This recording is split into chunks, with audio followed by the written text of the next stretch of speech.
Breaking comedy news.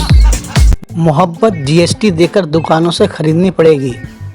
हो जाइए होशियार, मोहब्बत का बाजार गर्म होने वाला है। ज्ञानवापी के राज खुल गए, ये कोई नई बात नहीं। गड़े मुर्दे उखाड़ने से क्या लाभ, घोटालों के लिए ही तो होता है नेता पदासीन। कॉमेडी न्यूज़ देखने वाले सभी दर्शकों को मोहब्बत भरा सलाम। आप सोच रहे होंगे कि ये मोहब्बत भरा सलाम किस लिए, तो जनाब बात दरअसल ये है कि हमारे राहुल दादा ने घरेलू जंग से निपटने के लिए भारत जोड़ो न्याय यात्रा शुरू कर रखी है, जो अभी कुछ दिन पूर्व ही बिहार के किशनगंज राज्य में पहुंची है। किशनगंज में एक जनसभा को संबोधित करते हुए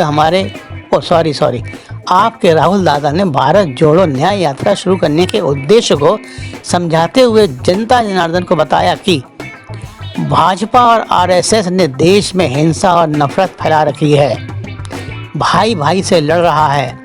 राहुल दादा यह कहना भूल गए कि जैसे कौरव और पांडव लड़ मरे थे योगीराज श्री कृष्ण के कहने पर।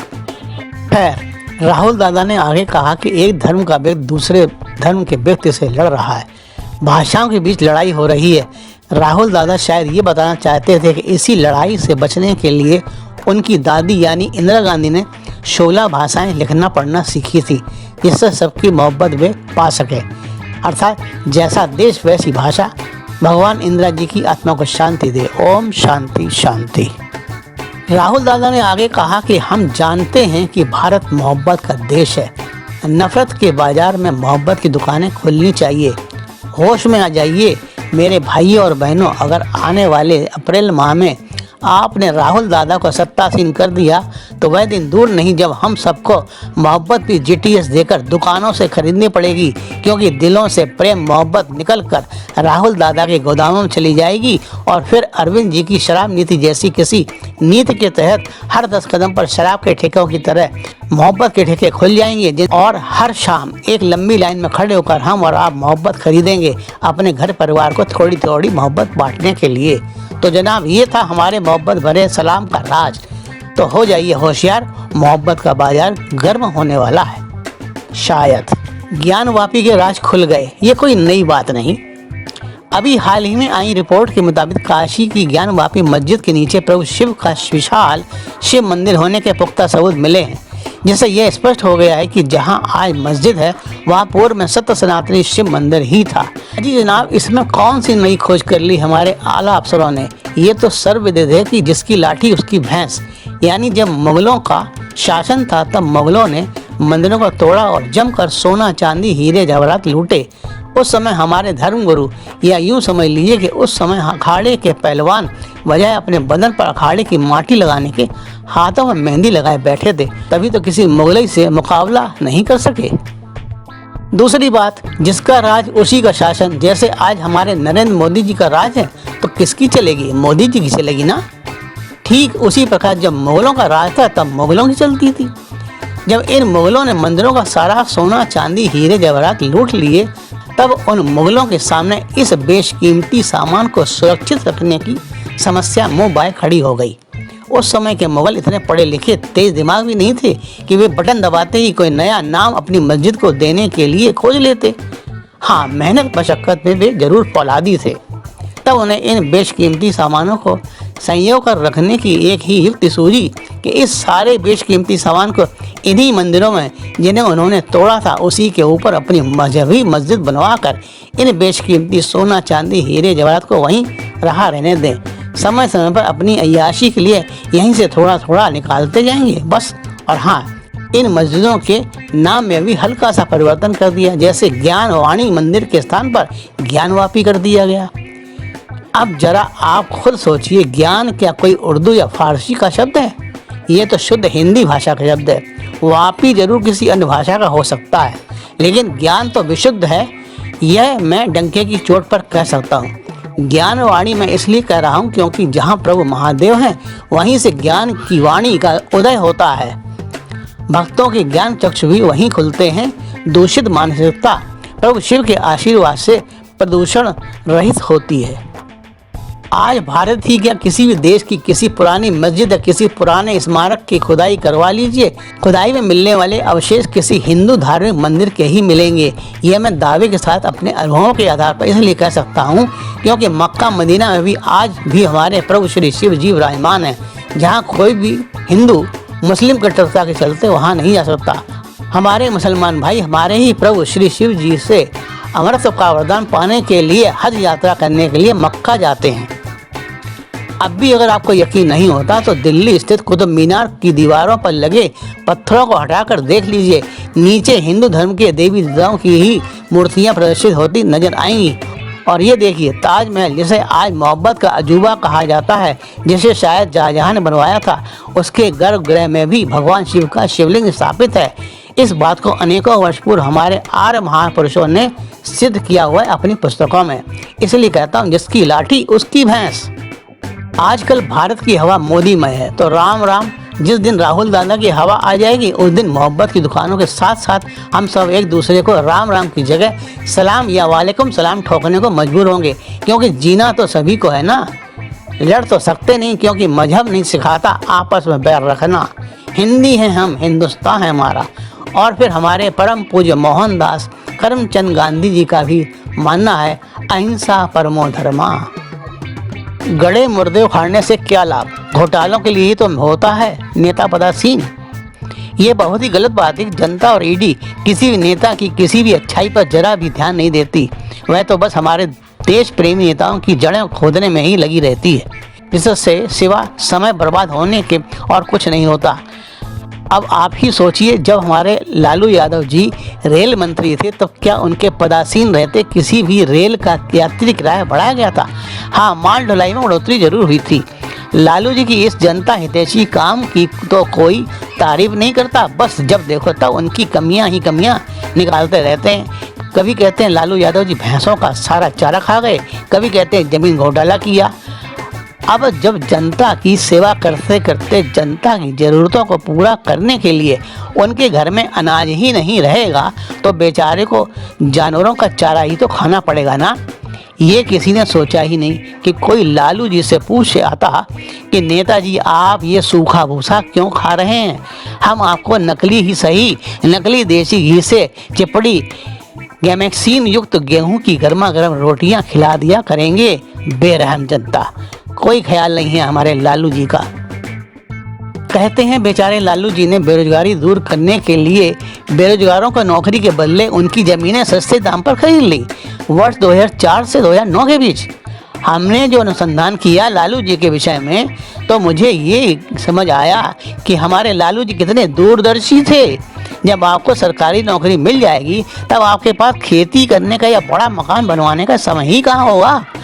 समय तो सिर्फ और सिर्फ लालू जी के पास या उनके कुछ नुमाइंदों के पास ही तो रहेगा, क्योंकि वे तो बस चारा सिर्फ चारा खूब खा खूब हो के सिद्धांतों पर ही खाकर जी रहे होंगे। क्या हो गया है हमारे ईडी वालों को, जो किसी भी नेक इंसान को लुटेरा बनाने पर तुले हुए हैं। कोई इंसान अगर अच्छा बनकर जीना चाहे तो ईडी वाले उसे जीने ही नहीं देते। ये मैं इसलिए कह रहा हूँ कि लालू जी ने जब चारा खाना छोड़ दिया, या यूँ कह लीजिए कि जनता ने उन्हें आपस से बचाने के लिए, उनको चारा खाने से रोकने के लिए पद से हटा दिया, तो फिर उनके गड़े मुर्दे दफन ही रहने देते। क्या बड़ों का बुढ़ापा खराब करना जरूरी था? अरे जरा यह सोचिए, आखिर एक आदमी सत्ता में आकर पदासीन क्यों होना चाहता है? क्यों चुनावी रैलियों अपने बाप की ज़मीनों को गिरवी रखता है? घोटालों के लिए ही ना। तो फिर इसमें नई बात क्या है? जो जितना गरीब नेता होगा वह उतना बड़ा घोटाला खोर तो होगा ही ना। बेचारे लालू जी पर थोड़ा तो रहम करना चाहिए हमारी सत्तासीन पदाधिकारियों को। ये तो जाती है जनाब। हमारे लालू जी के बुरे नहीं अच्छे कामों को देखिए, जैसे हमारे मोदी जी के अच्छे कामों को अभी तक आज तक और हम सब देख रहे हैं।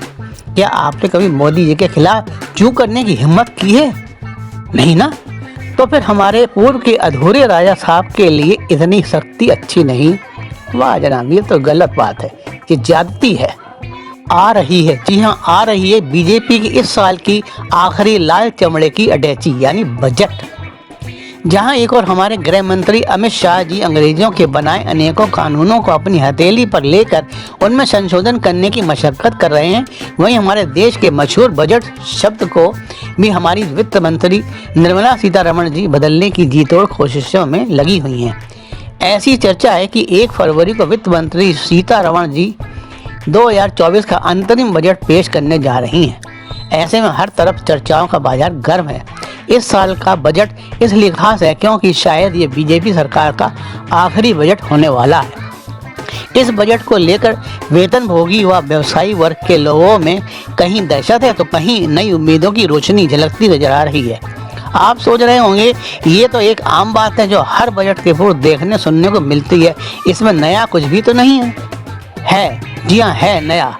क्या आपने कभी इस बजट शब्द के विषय में सोचा है कि ये किस भाषा का शब्द है और कब से हमारे देश में प्रचलित है?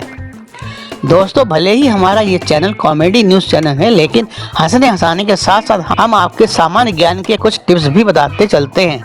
वो इसलिए कि आप भी कभी किसी कंपटीशन की तैयारी कर रहे हों या IAS PCS की तैयारी कर रहे हों तो उसमें आपके दोनों हाथ में लड्डू आ जाएं। हाँ तो दोस्तों, दरअसल बजट शब्द एक अंग्रेजी शब्द है और अंग्रेजी के कई अन्य प्रचलित शब्दों की तरह यह भी अन्य भाषाओं से हमारी जुबान पर चढ़ गया है। बजट एक फ्रेंच शब्द है जो बॉगेट से बना है। बजट से इसका सही माने में अर्थ होता है चमड़े की अटैची। सीतारमण जी द्वारा वित्त मंत्री की शपथ लेने के बाद जब उन्होंने अपना पहला बजट पेश करने का सौभाग्य प्राप्त किया तब उन्होंने 2019 में इस चमड़े की अटैची की विदाई कर दी। यहाँ मैं ये बताना चाहूँगा कि इसके पूर्व जितने भी वित्त मंत्रियों ने अपना बजट पेश किया उसे वह लाल चमड़े की ब्रीफकेस यानी अटैची में लेकर आते थे, लेकिन वित्त मंत्री सीतारमण ने अपने पहले बजट से ही लाल चमड़े की अटैची को श्रद्धांजलि दे दी थी और वे लाल बही खाते लेजर में अपना बजट पेश करने के लिए आई थीं। अब बात करते हैं बजट के इतिहास पर। 1857 की क्रांति के बाद जब ब्रिटिश सरकार ने ईस्ट इंडिया कंपनी से भारत का प्रशासन अपने हाथों में लिया था तब भारत का पहला बजट 1860 में पेश किया गया था। फिर स्वतंत्रता प्राप्ति के बाद भारत में पहला बजट 29 नवंबर 1947 को पेश किया गया। फिर इस बजट में कई महत्वपूर्ण परिवर्तन किए गए। ये परिवर्तन अब इतने बदल चुके हैं कि आज का बजट पेपरलेस यानी डिजिटल हो गया है, जिसमें सत्तासीन सरकार के आय व्यय का लेखा जोखा संयोजा हुआ होता है। आज की इस कॉमेडी न्यूज़ में बस इतना ही, वरना आपको सुनते सुनते इस ठंड के मौसम में कहीं अपच हो गई और आपने बार बार लोटा लेकर दौड़ना शुरू कर दिया या बार बार फ्लश का हैंडल घुमाना शुरू कर दिया और पेट गुड़गुड़ करने लगा, साथ ही पीछे से बार बार पो पो फुस फुस की आवाज़ें आने लगी, तो इससे तो डरना ही पड़ेगा ना जनाब, क्योंकि तब तो आप अंदर ही अंदर हंसने की बजाय मुझे गालियाँ ही देंगे ना। लीजिए अब हाजिर है इस सप्ताह का कॉमेडी राशिफल दिनांक 29 जनवरी से 4 फरवरी 2024 तक। मेष राशि के जातकों के लिए यह सप्ताह खुशियों से भरा पूरा रहेगा। अधिकारी वर्ग आपके तलवे चाटेंगे। कार्य क्षेत्र में अनुकूलता बनी रहेगी। अपने कामकाज में विस्तार करने का योग बन रहा है। सोचे हुए कार्य बनेंगे। नई नई योजनाओं से लाभ होगा। सारे काम आसानी से पूरे होने की संभावनाएं बलवती हो रही हैं। सारे ग्रह नक्षत्र आपका गुणगान करने में व्यस्त रहेंगे। घर के बुजुर्गों से आपसी विचार विमर्श करने से और उन्हें ठंड के मौसम में रजाई उड़ाने से आपके विरोधी ग्रह भी शांत होंगे। ठंडी लस्सी या छाछ पीने से बचें, स्वास्थ्य हानि हो सकती है। प्रेमिका से कोई सरप्राइज गिफ्ट मिल सकता है। प्रेमी जन प्रेमिका को खुश रखेंगे तो लाभ ही लाभ होगा। प्रेमिका को खुश रखने के लिए हनुमान जी को डोडा बर्फी का भोग लगाएं। वृषभ राशि के जातकों को यह सप्ताह सुख संपत्ति यश कीर्ति देने वाला है। मन चाहे स्थान पर तबादला होने का योग है। किसी बड़े व्यावसायिक अनुबंध के बनने का योग है। घर गृहस्थी से जुड़े कामों के बनने से घर में खुशहाली आएगी। बच्चों किसी मनोरंजक पार्क या पर्यटक स्थल या सिनेमा दिखाने से लाभ होगा। बाजार में आपकी साख बढ़ेगी। किसी मांगलिक कार्य के होने के संकेत हैं। बुजुर्गों को बिस्तर पर लेटने से पूर्व मूत्र त्याग कर देना चाहिए, वरना बिस्तर गीला हो सकता है। प्रेम प्रसंग में अनुकूलता बनी रहेगी। प्रेमिका आपसे बितक न जाए, इसके लिए शाम के समय उसे गर्मा गर्म कॉफ़ी के साथ छोले भटूरे जरूर खिलाएं। वह आपके साथ सदैव जोंक की तरह चिपकी रहेगी, जिससे आपको मानसिक शांति मिलेगी और कार्य करने में मन 70 गुना ज़्यादा लगेगा। मिथुन राशि के जातकों को इस सप्ताह किसी भी काम को शुरू करने में जल्दबाजी से काम नहीं लेना चाहिए। अपने बॉस की गुस्सा का सामना करना पड़ सकता है। छोटी मोटी बातों पर ध्यान न दें। कंपटीशन की तैयारी कर रहे हैं तो नित्य जवाहर मोहरा शहद में मिलाकर बकरी के दूध के साथ सेवन करें। दिमाग बुलेट ट्रेन की तरह दौड़ने लगेगा। प्रेमिका की चिंताओं में डूबे रहने से मानसिक अशांति का सामना करना पड़ सकता है। प्रेमिका को बार बार फोन करने से बचें। आपसी झगड़ा होने से हानि हो सकती है। सच्चे मोती की माला से ओम भगवते वासुदेवाय नमः का जाप करें। समय अनुकूल होगा। कर्क राशि के जातकों के लिए यह सप्ताह मिला जुला फल देने वाला है। नौकरी के प्रयासों को शताब्दी की भांति तेज दौड़ाएं, लाभ होगा। कुछ मानसिक परेशानियों का सामना भी करना पड़ सकता है। धन की आवक कम होगी, खर्चे बढ़ेंगे। व्यवसायी लोगों के लिए यह सप्ताह मन भटकाने वाला है। ऐसे में यदि आपने अपने व्यवसाय को बदला तो हानि उठानी पड़ सकती है। प्रेमिका से दूरी बनाए रखें, हानि हो सकती है। राहु ने आगे के रास्ते में कांटे बिछा रखे हैं, उससे बचने के लिए ओम रावाय नमः का तुलसी की माला से एक माला रोज जाप करें। खटाई और पान खाने से बचें। पत्नी के हाथ से पूरे सप्ताह पानी जरूर पिएं, समय अनुकूल होगा। सिंह राशि वालों के लिए यह सप्ताह शिक्षा में उन्नति का योग बना रहा है। आकस्मिक परेशानियों से मन अशांत रहने की संभावनाएं बलवती होंगी। आलस्य से बचने से आर्थिक उन्नति होगी। काम काज के सिलसिले में अधिक भागदौड़ हो सकती है। सेहत का विशेष ध्यान रखने की आवश्यकता है, अन्यथा बेवजह की बीमारियां घिर सकती हैं। दूसरों पर निर्भर होने की बजाय स्वयं कार्य को अंजाम देने से लाभ होगा। किसी अनजान आशंका में न फंसें। भूमि भवन से जुड़े विवाद को बातचीत से निपटाएं। प्रेमिका की कदर करने से उसका साथ चीका मिट्टी सा मजबूत होगा। अगर उससे सीमेंट सा पक्का करना चाहते हैं तो एक प्लेट चिली पोटैटो मीठी चटनी के साथ प्रेमिकों को रात 12 बजे खिलाएं, लाभ होगा। जीवन साथी को लेकर चिंता हो सकती है। घर में नए मेहमान के आगमन का योग भी बलवती हो रहा है। कन्या राशि के जातकों के लिए इस सप्ताह सोचे हुए कार्य बनने का योग बन रहा है। परिजनों के साथ चलने से बिगड़े काम बनेंगे। इस सप्ताह कामकाज का दबाव अधिक रहने से सिर दर्द हो सकता है। पैदल चलने से लाभ होगा। नित्य महाभारत का पाठ करें, बिगड़े काम बनेंगे। घर में शांति स्थापित होगी। प्रेमिका से मनमुटाव हो सकता है, धैर्य से काम ले। लाल फूलों की माला संतोषी माता के मंदिर में चढ़ाने से बुरे ग्रहों से शांति मिलेगी। तुला राशि के जातकों के लिए मन चाहे तबादले का योग बन रहा है।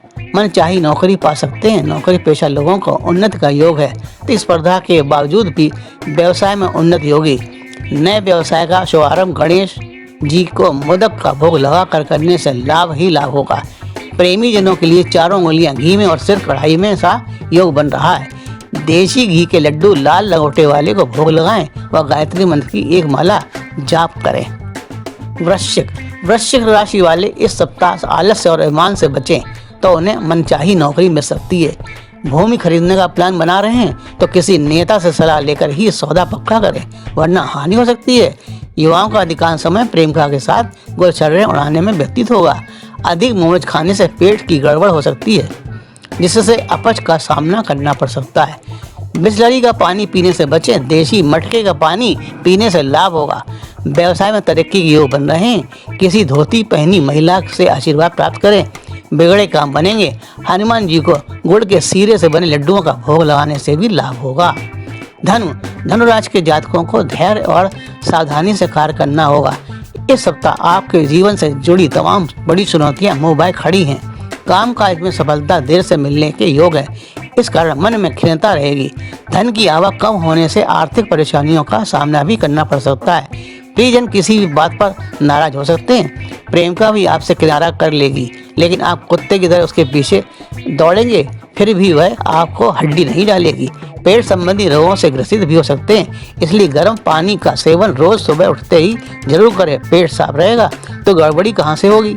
सुबह से शाम तक राम नाम का जाप करें और मिठाई जैसी कोई एक चीज का सेवन अपनी पत्नी को जरूर कराएं, लाभ होगा। ग्रह आपके फेवर में होंगे। मकर राशि वालों के लिए घर परिवार के किसी सदस्य की नौकरी या व्यवसाय के नए अवसर प्राप्त होने से मान सम्मान में बढ़ोतरी होगी।